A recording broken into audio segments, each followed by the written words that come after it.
அந்த கதையோட பேர் என்னன்னா முதலாளி தந்த பரிசு. வாங்க கதைக்குள்ள போலாம்.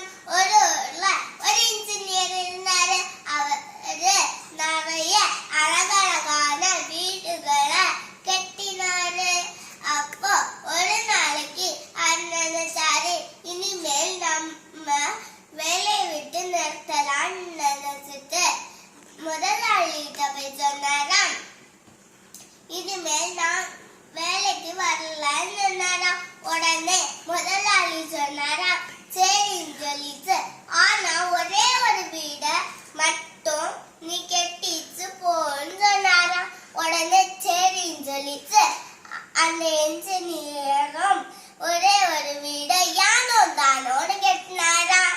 அடுத்து லாஸ்ட் வேலையெல்லாம் முடிஞ்சதாம். முதலாளிகிட்ட போய் சொன்னாராம், வேலை முடிஞ்சது அப்படின்னு சொன்னாராம். உடனே முதலாளி சொன்னாராம், இனிமேல் இது உன்னுடைய வீடு, நான் தந்த பரிசுன்னு சொல்லிட்டு சாவியா கொடுத்தாராம்.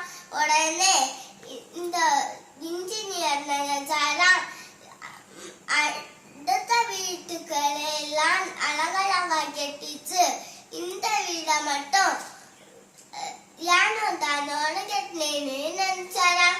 இல்ல நம்மளுக்கு என்ன தெரிஞ்சதுன்னா, ஒரு வேலை செய்தா அதை திருப்தியோட செய்யணும்.